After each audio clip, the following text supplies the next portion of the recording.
Seja bem-vindo ao programa O Direito é Todo Seu, uma parceria com a OAB de Bauru. Aqui discutimos temas jurídicos de interesse de toda a comunidade.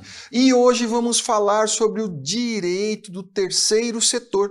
E para debater o tema comigo, eu recebo a doutora Gabriela de Oliveira Alonso, que é advogada especialista em Direito e Processo do Trabalho e também em Direito do Terceiro Setor. Seja muito bem-vinda. Muito obrigada, doutor, pela oportunidade. Muito obrigada a todos, TV FIB, quem está nos assistindo, pela oportunidade de falarmos um pouco mais sobre esse tema que não é muito discutido ainda aqui no mundo do direito. Sem dúvida alguma, eu tenho certeza que o nosso telespectador, a nossa telespectadora que nos assiste nesse momento, ele está aí se perguntando, direito do terceiro setor. Não só o telespectador, mas as pessoas que se envolvem aí com o direito, de certa maneira, é muito difícil ver alguém falando, discutindo sobre essa questão. Por isso que nós tivemos aí, a gente quis trazer você aqui para que a gente possa debater, esclarecer o que é esse direito do terceiro setor. E vamos lá, o que se entende por terceiro setor? Então, doutor, antes da gente adentrar o tema do direito no terceiro setor, a gente precisa entender o que é o terceiro setor, porque não é todo mundo que sabe. Por terceiro setor, a gente entende por instituições jurídicas que têm personalidade jurídica de direito privado, mas que não fazem parte do primeiro setor, que é o Estado, e nem do segundo setor, que é o mercado privado. Então, de novo, são pessoas jurídicas de direito privado que se envolvam em atividades a promover a cidadania e a inclusão social, muitas vezes com finalidades assistenciais, filantrópicas. É importante mencionar que essas entidades, essas associações, elas têm autonomia e administração própria, ou seja, não fazem parte da administração pública direta nem da administração pública indireta. E possuem no voluntariado sua maior atuação. É interessante. Quando a gente fala aí em terceiro setor e aí a nossa discussão direito do terceiro setor, de onde veio o terceiro setor, a questão do direito do terceiro setor, ou seja, qual é a origem do terceiro setor no nosso país? Por terceiro setor, a gente entende, como eu disse anteriormente, a apoiar causas filantrópicas, causas assistenciais. A gente sabe que a desigualdade social existe desde o início da civilização. Então, mas mais especificamente no Brasil, passou-se a olhar para essas pessoas, para esse público com outros olhos, no início do século XVI, com a fundação da primeira Santa Casa, que foi a Santa Casa de Santos, fundada por Brás Cubas.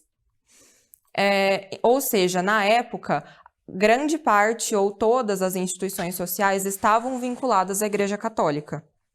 Posteriormente, no século XIX, com a proclamação da República, a cisão entre Igreja e Estado fez com que se tornasse mais difícil a continuidade das entidades sociais, das instituições sociais. No entanto, a população como um todo, ainda assim, passou-se a se organizar em formato de associação, só que dessa vez de forma autônoma, e isso permitiu com que, com o passar do tempo, fossem surgindo políticas públicas nesse sentido. Ainda adentrando um pouco mais na história administrativa do Brasil, pensando por esse lado, nos períodos aí entre a ditadura populista de Getúlio Vargas e a ditadura militar, o senhor vai perceber que a maioria das ONGs acabaram por surgir nesse período e ganharam mais força nos últimos tempos.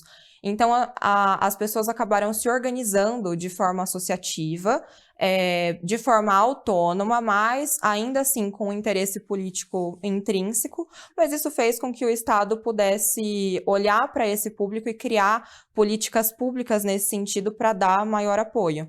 Muito interessante. Uma outra questão aí, parece que o Brasil é movido à confecção de lei. Tudo que acontece faz uma lei.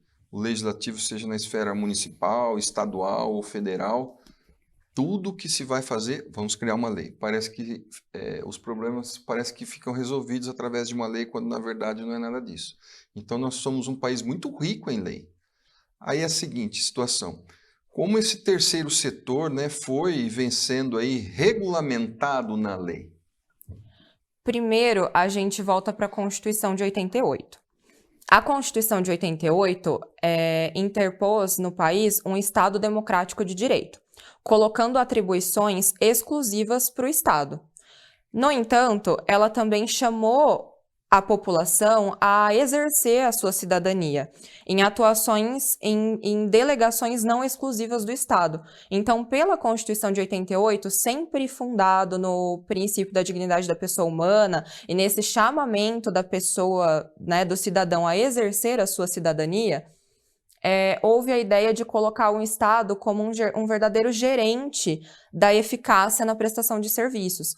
Então, a ideia, nesse caso, não é chamar o cidadão para exercer a sua cidadania havendo um completo afastamento do Estado. O Estado precisa trabalhar e é por isso que a gente fala que o terceiro setor é um braço da administração pública, porque o Estado vai passar para o terceiro setor e incentivar o terceiro setor por meio de coisas, né, de modos que a gente vai falar mais à frente, a exercer atribuições que o Estado por si só não consegue, por vezes não consegue. Então, a Constituição chamou o cidadão para exercer sua cidadania e, além disso, ela dispôs de, por exemplo, que as pessoas podem unir-se em associações e aí fixou limites para essas associações.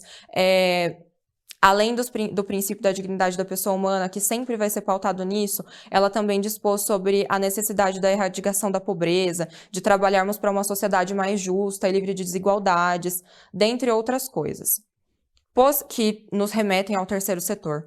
Posteriormente, o Código Civil de 2002 vai trazer que as associações e as fundações, por exemplo, têm personalidade jurídica de direito privado, como a gente tinha dito anteriormente. Além disso, ele vai dispor sobre questões estatutárias, então sobre as disposições do estatuto, o que deve conter no estatuto. Além disso, com maior ênfase, e é importante a gente dar ênfase aqui, em 2014 surgiu a Lei 13.019 de 2014, que é conhecida como Marco Regulatório do Terceiro Setor. Por isso que é importante dar ênfase, porque no terceiro setor é uma das, se não a legislação mais importante que vai instruir aí todo o caminho que as OSs vão trabalhar na prática, né, quando estiver efetivando o seu serviço. Essa lei serviu para promulgar e para colocar as formalidades na celebração de parcerias com o poder público. Então, ela vai nomear, por exemplo, de termo de colaboração, de termo de fomento, de acordo de cooperação, as formas em que o poder público tem para celebrar com essas entidades as suas parcerias e a transferência de recursos para o auxílio. Ótimo, a gente sabe aí que realmente tudo se relaciona com o Estado no nosso país, né? A sociedade como um todo, empresas e o terceiro setor, como bem explicado agora, doutora Gabriela, também. E você falou desses termos aí, né, que são firmados. Então, como é que na realidade funcionam esses termos firmados entre o poder público e o terceiro setor? O termo como eu disse, temos o termo de colaboração. O termo de colaboração, ele vai funcionar para execução de políticas públicas. Então, o Estado, em tese, vai enxergar a necessidade da execução de alguma política pública e vai colocar para a organização da sociedade civil, para a entidade beneficente, executá-la. Então, nesse caso, é o Estado quem vai ditar as diretrizes e as delimitações desse projeto. No caso, e efetuar o repasse financeiro. No caso do termo de fomento, a própria entidade é quem vai delimitar as diretrizes do projeto a ser realizado ou que já vem sendo realizado. E o próprio Estado vai entrar, nesse caso, só com o recurso financeiro, porque é um projeto que já é realizado ou que vai passar a ser realizado pela organização. É a diferença, porque no caso do termo de colaboração, aí é o Estado quem vai ditar o que a gente pode chamar de regras, porque é ele quem vai delimitar a quantidade de atendimento, como vão ser esses atendimentos, por quem será constituída a equipe multidisciplinar, dentre outras coisas. Além desses dois, a gente tem o acordo de cooperação, que também é um instrumento de parceria entre o poder público e as entidades, mas no caso dele não envolve o repasse financeiro. Ok. Assim como a gente sabe, essas questões inerentes ao terceiro setor, pela sua fala, são questões complexas, né? A legislação, existe toda uma complexidade jurídica em torno da questão do terceiro setor. Eu quero aproveitar a sua presença aqui, doutora Gabriela, que você é advogada na APAI aqui de Bauru, né? E aproveitar aí a sua experiência, o seu trabalho na APAI, para te perguntar como é a atuação do advogado, da advogada no terceiro setor. O advogado no terceiro setor, doutor, ele tem que funcionar como um verdadeiro parceiro das entidades, atuando desde a sua constituição, da sua formalização nas questões estatutárias, por exemplo. Ele vai atuar tanto na área consultiva quanto no contencioso, dependendo da necessidade da entidade e também dada as diversas peculiaridades e particularidades que existem nessa área. Hoje em dia, vamos assim dizer, porque a gente vê pouco, eu vejo poucos colegas nossos advogados atuando nessa área do terceiro setor. Sim. Né? Creio que você também, como se diz, tivemos que pincelar ali para te trazer aqui. Né? Então, assim, como que você vê o mercado nessa situação do terceiro setor em relação ao advogado? Nós temos poucos advogados profissionais atuando porque não tem espaço dentro do terceiro setor, nós temos poucos advogadas porque, vamos imaginar, é uma dificuldade se especializar, nós temos poucos advogados porque o mercado do terceiro setor, mercadologicamente falando, eu estou dizendo, para a gente dialogar um pouco com os nossos colegas advogados também, que nos assistem. É difícil de encontrar um curso para se especializar, enfim. Qual a sua visão sobre isso? Doutor, tudo que o senhor falou é verdade. A especialização é difícil de encontrar, porque, por vezes, ela não vai se chamar pós-graduação em Direito no terceiro setor. Você vai conseguir encontrar coisas mais específicas na área da gestão, por exemplo. Gestão do terceiro setor. E que o profissional do direito vai entrar. Porque o advogado, além de atuar nas causas que a gente conhece, né, na área civil, analisando contratos, na área trabalhista, em reclamações trabalhistas, na formalização de contratações e tudo mais, a área da gestão também exige um advogado, porque a análise, por exemplo, dos termos de colaboração, dos termos de fomento, a necessidade da celebração ou não deles, toda essa questão da gestão exige a necessidade de um advogado. Mas, infelizmente, nem todas as entidades têm fôlego financeiro para isso. E aí acaba ficando refém de voluntários, por exemplo, de diretoria que pode não ser remunerada, e fica refém disso, só que isso pode acabar levando a um prejuízo maior, caso não sejam analisadas essas questões justamente na área consultiva. Sem dúvida, ou seja, tem que ter profissionalismo, inclusive no terceiro setor. Com certeza, Senão, porque lidar com recurso público também é uma responsabilidade muito grande, então tem que tomar cuidado. Maravilha. A gente tem muita coisa para falar ainda, mas nós vamos para um rápido intervalo e voltamos já já, não saia daí.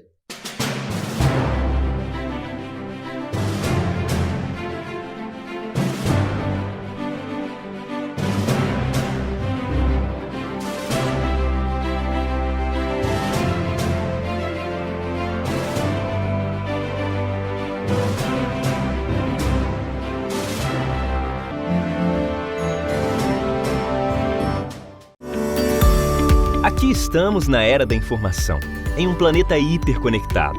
O mundo moderno demanda estruturas e serviços que rompam barreiras e transformem vidas.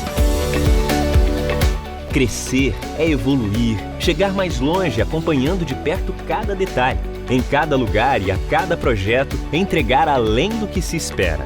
A LPNet é fibra ótica, é o presente e o futuro.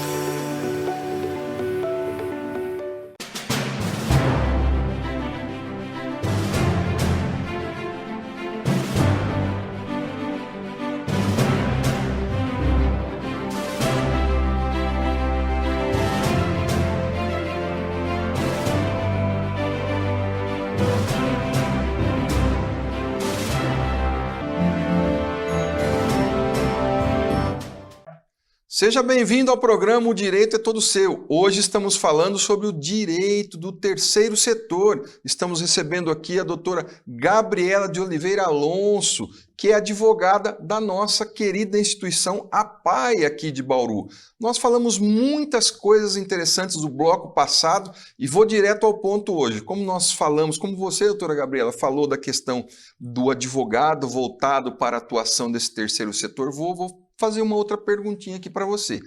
Quais as demais áreas que esse profissional, que o advogado, que a advogada deve se aprofundar quando ele tiver aí o interesse, vamos dizer assim, de uma atuação em relação ao terceiro setor? Doutor, como a gente tinha mencionado, o terceiro setor é repleto de particularidades. Então, é interessante que um advogado que queira se especializar em direito do terceiro setor tenha também uma especialização na área civil, na área tributária, na área trabalhista, na área empresarial. Justamente pela questão que a gente mencionou anteriormente, de ser necessária a atuação tanto no consultivo quanto no contencioso. Então, todas essas áreas vão ser utilizadas, além das questões de aspectos estatutários, aspectos históricos, a propriedade intelectual. É um tema também agora com a LGPD, são muitos dados, né, de usuários, então é uma questão também. Contabilidade, prestação de contas, a gestão, prospecção de recursos, são vários detalhezinhos assim que precisam ser observados, assim, olhados com maior carinho para o profissional da área. Olha, sem dúvida é muita coisa, a pessoa tem que estar muito bem preparada, né, para esse tipo de atuação. Mas são desafios que a gente tem e que temos que vencer aí como profissionais, né, na área jurídica. Uma outra questão, né, terceiro setor, existe muita gente trabalhando, né? É verdade. No terceiro setor, vamos assim dizer. Ou seja, nada anda sem o trabalho de pessoas. E o terceiro setor não é diferente. E quando nós falamos de trabalho, envolve questões trabalhistas, né? Envolve CLT, envolve muitas questões que dizem respeito ao direito do trabalho como um todo. Então, o que eu quero te perguntar é o seguinte: existe alguma especificidade na legislação trabalhista voltada aí para o terceiro setor? O terceiro setor, quando ele vai efetuar uma contratação, ele vai efetuar pelo regime da CLT. Os trabalhadores do terceiro setor remunerados serão seletistas. Ou seja, a legislação trabalhista que ampara os trabalhadores é a mesma legislação trabalhista que ampara o direito no terceiro setor. O que precisa ter maior atenção aqui são com relação aos colaboradores diretos, aos prestadores de serviços, aos trabalhadores autônomos, aos estagiários, aos aprendizes. Então, tem que tomar uma certa cautela com relação a isso. Então, novamente, o terceiro setor, ele vai prestar serviços, ele vai efetuar uma contratação de algumas formas mais usuais, que serão essas: os trabalhadores remunerados, que conforme a gente tinha dito, eles vão seguir as premissas da CLT, serão seletistas. Os prestadores de serviços, os estagiários. Com relação aos prestadores de serviços, aos autônomos, é interessante a gente tomar cuidado e sempre ter um contrato muito bem redigido nesse sentido, justamente para resguardar a entidade de eventuais prejuízos futuros. E com relação ao trabalho voluntário também é necessário ter maior atenção. Então, com relação à legislação trabalhista, são esses os aspectos. Sempre tomar cuidado com a forma de contratação e com relação aos prestadores de serviços, trabalhadores autônomos, a redação de um bom contrato e sempre a emissão do documento fiscal. Certo. Você falou uma questão aí que eu acho interessante, a questão do trabalho voluntário, né? O voluntariado. Eu chamo essas pessoas as pessoas do bem, né? As pessoas que vão nas entidades de caridade, vamos assim dizer, e se doam ali o trabalho, aquilo que sabem fazer, vão ali, trabalham com muito empenho, com muito carinho, muito amor em relação àquilo. É verdade. As pessoas vão ali e se doam mesmo. O tempo, que é tão precioso no mundo que a gente vive hoje, nós vemos muitas pessoas se doando ali. Creio que na APAE também, aqui de Bauru, deve ser dessa maneira. Com certeza. Então a pessoa vai ali, se doa, só que o que acontece?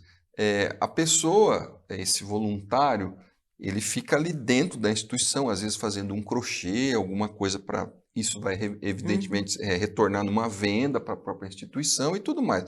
Ou seja, nós temos N pessoas do bem, que eu chamo, que fazem esse magnífico trabalho voluntário, extremamente importante para o terceiro setor. Então, aí, como é que fica, né? Essa questão da regulamentação para esse trabalho voluntário. É interessante isso, porque, como você mencionou, Quando a gente fala de terceiro setor, não tem como falar de terceiro setor sem falar do trabalho voluntário, porque é a premissa básica para o funcionamento e para a manutenção do funcionamento dessas entidades. O trabalho voluntário é essencial. Então, a legislação, de novo, né, olhando para isso, criou uma lei que é de 1998, que regulamenta como trabalho voluntário toda a atividade não remunerada prestada por pessoa física a entidade pública de qualquer fim ou a entidade privada sem finalidade lucrativa que possua objetivos cívicos, assistenciais, filantrópicos, culturais, educacionais, recreativos, científicos, dentre outras. Então, toda a atividade não remunerada prestadas a eles serão consideradas como trabalho voluntário. Para isso, é necessário que haja um termo de adesão, e nesse termo de adesão é imprescindível que conste a atividade voluntária a ser realizada e tudo que envolve ela. Então, por exemplo, qual atividade vai ser realizada, em que dias da semana essas atividades serão realizadas, por qual horário, por quanto tempo, tudo isso para resguardar tanto o trabalhador voluntário quanto a entidade que tanto se beneficia disso.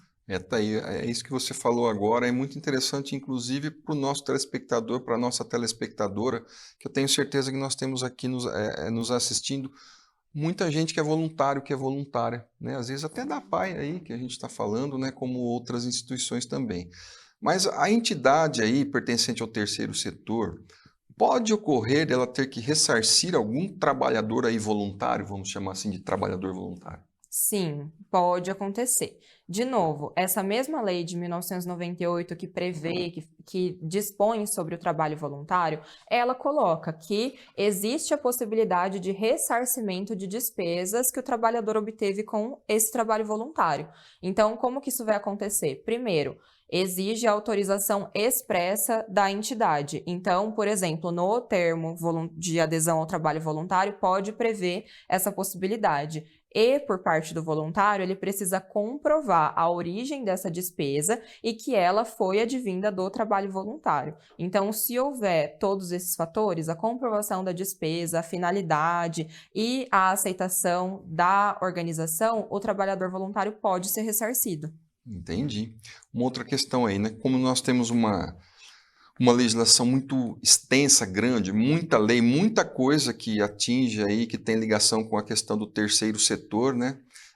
Sem dúvida alguma, sempre tendo que ter muita atenção, mas eu acredito que pode haver alguma questão aí que alguma entidade acabe tendo prejuízos, né, em relação a essa falta de atenção, não porque se deliberadamente se quis, mas porque realmente aconteceu, vamos dizer assim. Então, os maiores prejuízos que as entidades podem ter se não tiverem uma atenção especial aos dispositivos legais aí que nós temos. Qual que é o maior problema, doutor? Quando há o prejuízo por parte da organização, esse prejuízo tem que ser arcado com recurso próprio. O que é o recurso próprio? É aquele advindo da comunidade, por meio de promoções, eventos e doações. Porque o recurso público, ele tem finalidade e não pode haver o desvio dessa finalidade. Então, se o recurso público é destinado ao projeto X, ele tem que ser utilizado no projeto X. Então, se há alguma condenação judicial, por exemplo, da entidade, na área civil, como eventual multa contratual, uma responsabilidade civil, ou na área trabalhista, por conta de uma reclamação trabalhista, enfim, tudo isso tem que ser arcado com recurso próprio. E o recurso próprio é um recurso escasso, porque esse recurso, muitas vezes, tem que ser utilizado na própria manutenção da entidade, porque, por vezes, o recurso público não é suficiente para manter a entidade. Então, a entidade precisa do recurso próprio, que é escasso, para ser aplicado na sua manutenção também. E aí, quando vem algum prejuízo desse, tem que arcar com o recurso próprio. Então, é um baque, assim, né, financeiro para a entidade. E daí vem a importância do profissional, daí vem a importância do advogado atuar também muito na área consultiva e na gestão, para evitar que esses prejuízos aconteçam. É claro que é impossível evitar 100% dos prejuízos, porque muitas das vezes as pessoas agem de má fé, as pessoas usam da justiça para monetizar uma mágoa, mas o advogado ele precisa trabalhar na organização por conta disso. para evitar que esses prejuízos aconteçam. Na questão da prestação de contas também, tomar cuidado com decisões arbitrárias dos órgãos gestores. Então, o órgão gestor é aquele que está falando aí, né, de um jeito mais simplório, mandando dinheiro. Então, seja Estado, seja município, por exemplo. Então, na hora de prestar contas, tomar cuidado com decisões arbitrárias desses órgãos, usar e abusar dos recursos administrativos que existem, justamente para ter a menor quantidade de prejuízo possível para a organização ou para a entidade. Realmente a questão é muito complexa. É. E você disse uma palavra, recursos, que as entidades buscam recursos. A gente está chegando no fim do programa, mas eu vou te fazer a última pergunta que eu acho de extrema importância. Às vezes a nossa telespectadora, o nosso telespectador deve estar aí se perguntando, né? Como eu falo, são as pessoas do bem mesmo. Poxa, como que eu faço para ajudar, para colaborar, para doar para as entidades de caridade? Então eu te faço essa última pergunta aqui.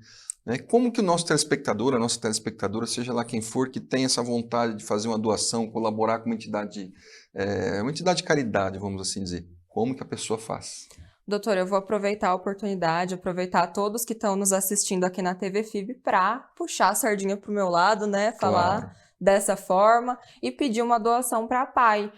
No site www.apaibauru.org.br, vocês vão conseguir ter acesso a todas as atividades da APAI, então vai estar lá todos os convênios que a APAI tem, todos os projetos realizados e também a aba para realizar doações. Então, fiquem à vontade para doar quanto vocês puderem. E, além disso, também a APAI está voltando aí com a Feira da Bondade. Então, em setembro, todos os anos, acontece a feira. Também é uma possibilidade de auxílio à entidade participando da Feira da Bondade.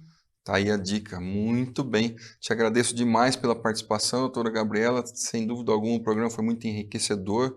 Quando a gente fala de terceiro setor, o telespectador, a telespectadora percebeu que a gente está falando de entidades aí que realmente socorrem pessoas necessitadas, né? Então a gente tem que dar sempre um apoio. Eu achei muito bom a gente esclarecer, você trazendo todas essas informações. Muitíssimo obrigado. Volte quando quiser aqui. Seja sempre bem-vinda e agradeço a você, nosso telespectador, nossa telespectadora, porque o programa é feito, pensado para você. Muito obrigado e até o próximo.